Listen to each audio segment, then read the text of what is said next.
What's up, guys? Welcome to this latest episode of the show. You already know the drill. Continue to subscribe, share, leave us some comments, hit the like button on the videos. You already know what it is. Thank you once again for your support. I truly appreciate it. And we're gonna go over the different moves that have been happening in the NBA. We're a couple of days away from the trade deadline, and NBA sphere is shaking right now with some pretty interesting moves from several teams, and also we're gonna talk about the suspension of Paul George from the Philadelphia 76ers for 25 games for an illegal substance that he apparently consumed. So we're gonna start by that, and then we're gonna move with our opinion on the different moves and the rumors that are going through the league right now. So Paul George, who is playing pretty well for the Sixers, gets tested and is found positive to an illegal substance and gets suspended for 25 games by the NBA. I think this is quite unfortunate. I saw his statement. He mentioned he was owning the mistake. He unfortunately allegedly took a substance that was forbidden by the league, and that was something that he was taking for his mental health. You never really want to joke with mental health or kid around people going through mental stuff. So whatever it is that he was taking, my only issue is, has he done his due diligence to maybe, ask the league or the team's doctors, is this something that I can take right now? I think as professional athletes, that's the least that they can do to at least cover themselves. And then if the doctor tells you can take it and then you get tested, at least you could have that out there and say, hey, I did get permission from the Sixers medical staff to take this, and then unfortunately I got tested positive. But 25 game suspension, it is what it is at this point. He didn't really have a choice, but it's always good when some stuff like that happen and the player comes out forward and basically owns his mistakes, and hopefully him and the organization can put this past them. A lot of players came out already, whether it's Tyrese Maxey, Joel Embiid, even Nick Nurse, saying they are behind Paul George in this situation. This is a very interesting turn of events for the Sixers, because a couple of days ago I was seeing Joel Embiid talking about how these past years Josh Harris and the ownership group always ducking the tax by the trade deadline. This move, this suspension, is actually given a credit of $5+ million, which barely puts the Sixers by $1 million over the tax, which is very good. Now Joel was calling for being aggressive and try to at least keep the roster together, if not try to improve the roster by the deadline, and not necessarily focus on ducking the tax once again. And I 1000% agree with Embiid on this stance, because I think there is definitely a clear path with Joel playing well, staying relatively healthy so far. Maxey and VJ Edgecombe and Dominic Barlow and Jared McCain also coming back. I think if there's a year where the owner of the Sixers, Josh Harris, shouldn't worry about taxes and at least give a shot to this team, I think it will be this year. So I'm not sure what they're going to do by the deadline, but I would definitely be interested in see how this tax cut now influences the Sixers' decisions. There's still Dominic Barlow and Jabari Walker out there that need to be converted from a two-way contract to a standard. I still don't know whether they're gonna convert both of them or one. There's been some rumors that Andrew Drummond might be on the trading block, especially for tax purposes. So does this credit that is being given from the Paul George suspension now kind of changes things for the Sixers, and they just maybe stay put and keep the same roster and just convert both Jabari Walker and Dominic Barlow, or they still go under the tax. I'm not sure. Like I said, if I'm the Sixers, if you want to show your star players that you're serious about winning a championship, you shouldn't be worrying about the taxes, luxury tax, especially this year, when they've shown you so far that, with health, they can be dangerous, and that basically means you gotta put all the chances on their side and just leave it in the players' hands, at least for 1 year.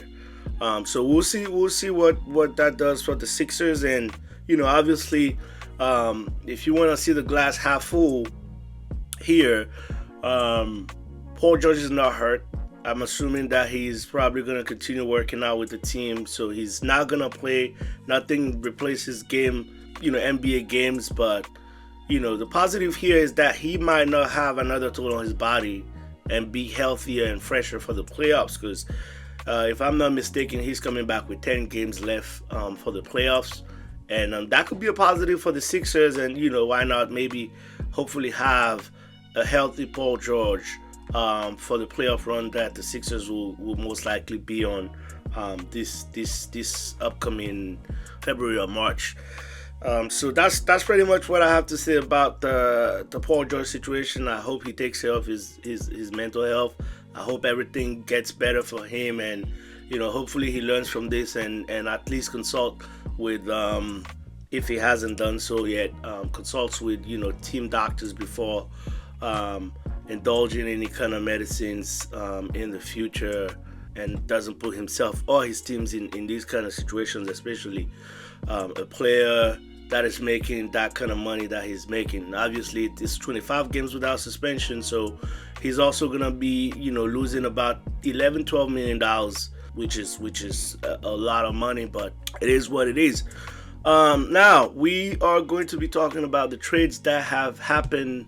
It's been a very interesting past couple of days, and after the big Trae Young trade with Washington a couple of weeks ago, you have the Cleveland Cavaliers, that actually got off the DeAndre Hunter contract. DeAndre Hunter was sent to the Sacramento Kings.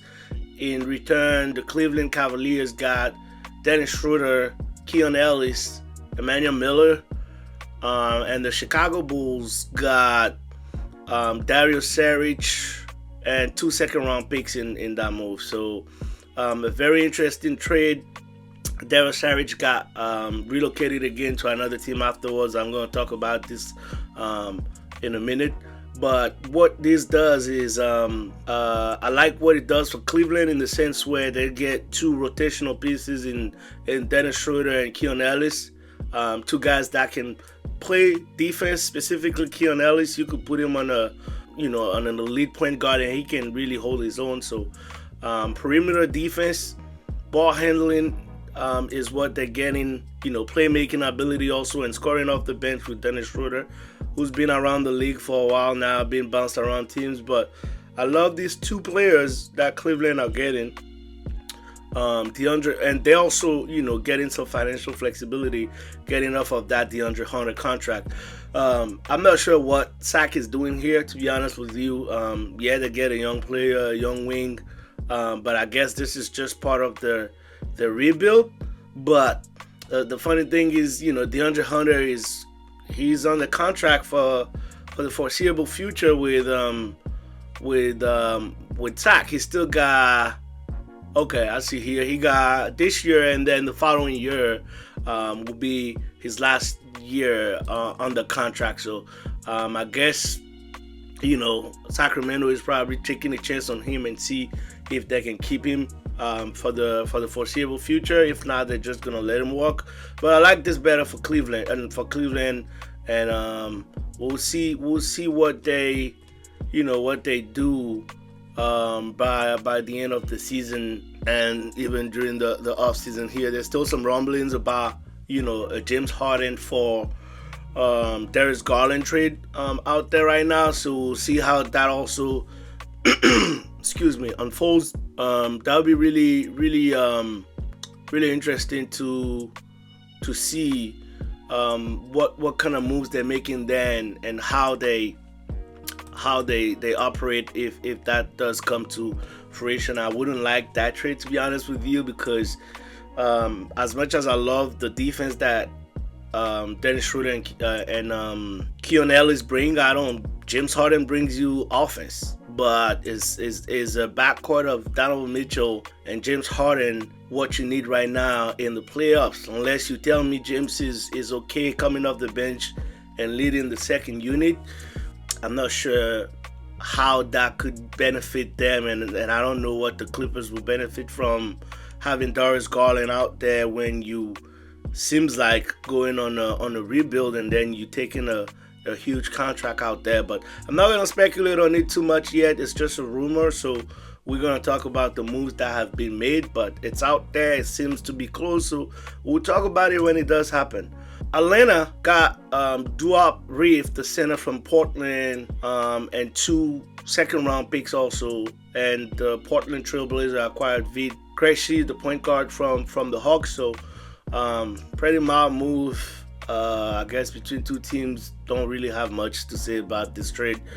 I don't really know. I do like Duop Reef. I think he's a pretty solid backup center who is still developing. So it's 2 young players pretty much that are still developing, and I guess it's just rotation pieces between those 2 teams trying to figure out what they're doing in the future.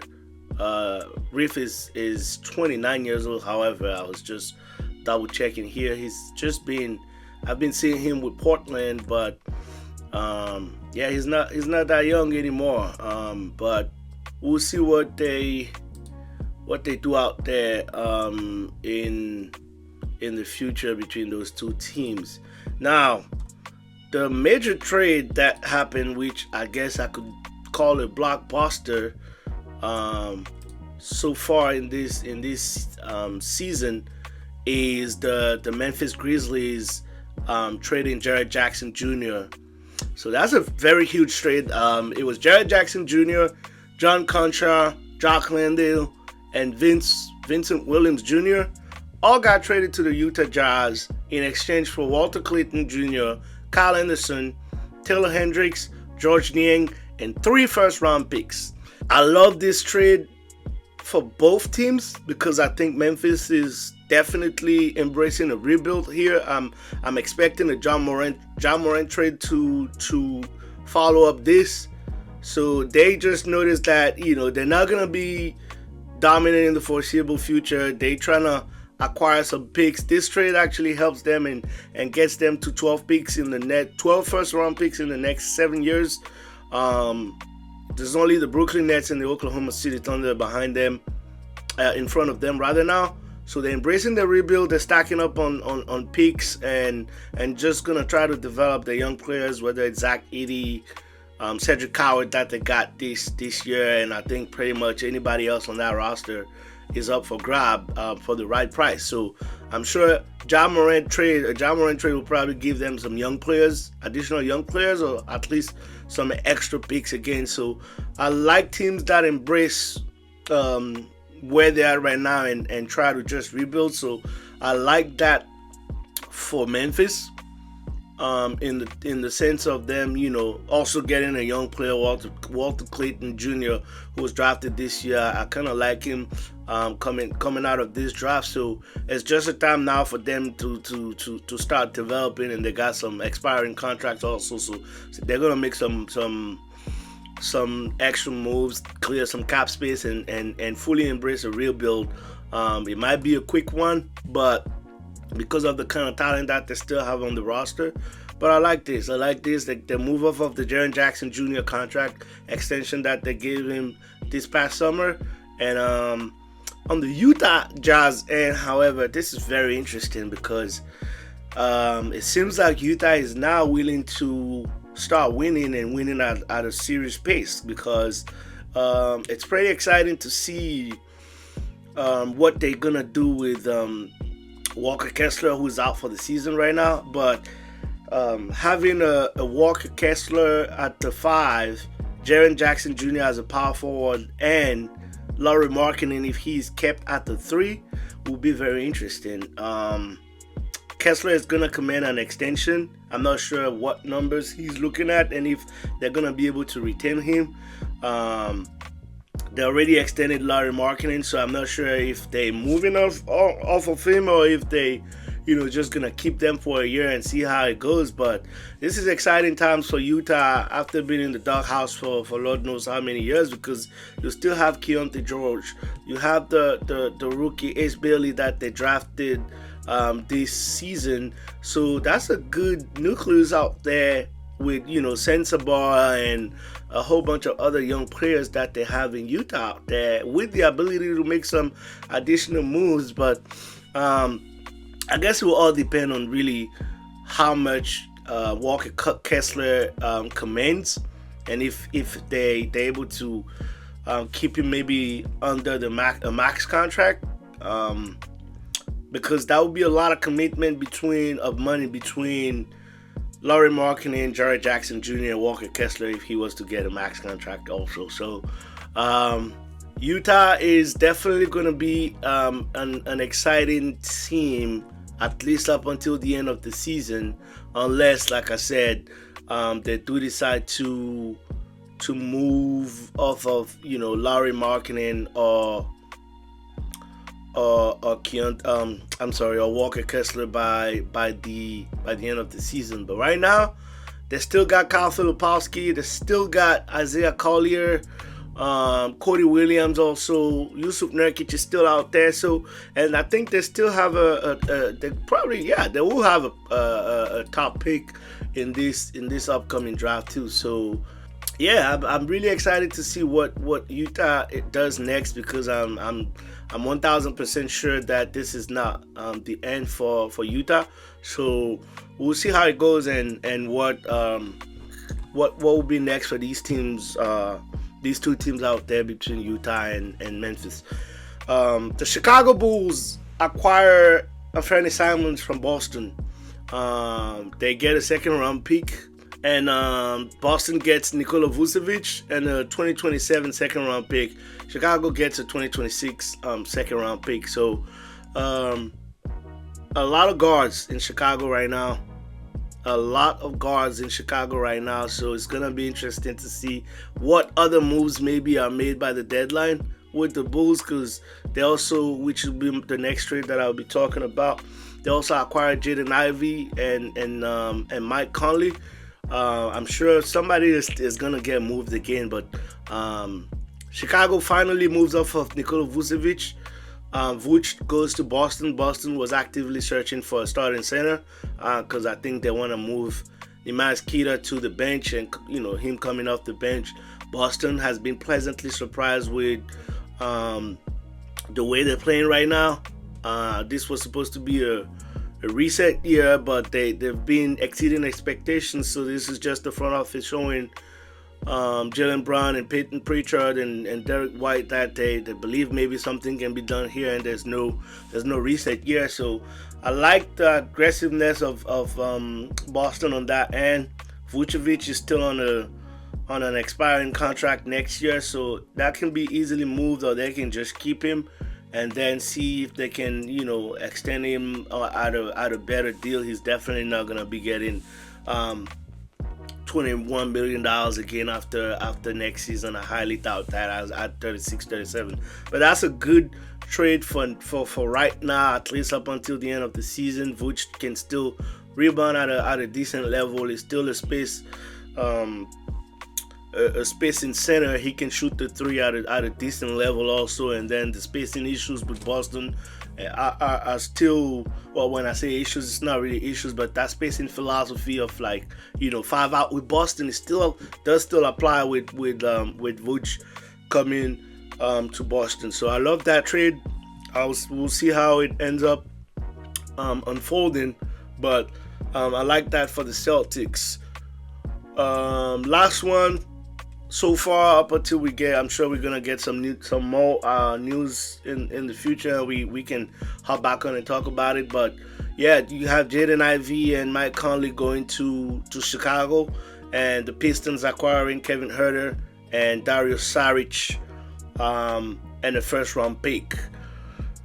Well, a pick swap rather. So what's interesting here, like I said, is Chicago just, I'm not sure what they're doing, but just having a whole bunch of guards. The Pistons, I love this for them because they get two shooters. If you guys remember a couple of videos ago, several videos as a matter of fact, I kept on saying the Pistons need to get some additional shooters on that team, and that's exactly what they did with Kevin Huerter and Dario Saric. This allows them to, space the floor some more, and that's going to be crucial in the playoffs, and that's also going to help Kid Cunningham's ability to manipulate defenses and operate the offense in general. So I love this move for Detroit. Chicago, however, like I was saying, is really interesting right now. I'm sure there's some additional moves coming out of Chicago, because right now the backcourt is Anthony Simons, Josh Giddey. They still got Isaac Okoro. They got Mike Conley now, Jaden Ivey, Trey Jones, Ayo Dosunmu, Kobe White, all on the same roster. And then you still got Yuki Kawamura, who's on a two-way contract. I like Yuki. I saw him in Vegas last summer league. But yeah, that's too many guards, and I'm sure some guys are gonna be moved by this deadline, and I wouldn't be surprised. I've seen some rumors about Kobe White already, who might be going to Houston or Minnesota. So we'll see how it goes. Minnesota also, obviously with moving off of Mike Conley, is in play for the Giannis Antetokounmpo sweepstakes by this deadline. So that will be the last topic that I cover before we close here. So I'm expecting more moves from Chicago, trying to empty that backcourt a little bit and maybe get some additional picks. And Giannis Antetokounmpo is open to a trade now, and Milwaukee has been shopping around and see what they can possibly get in return for him. Apparently teams that are really into Giannis, based on the reports right now, are the Minnesota Timberwolves, the Golden State Warriors, and the Miami Heat. It will be interesting to see if he lands on any of these teams, and whether it is this deadline or by the summer. I think if I'm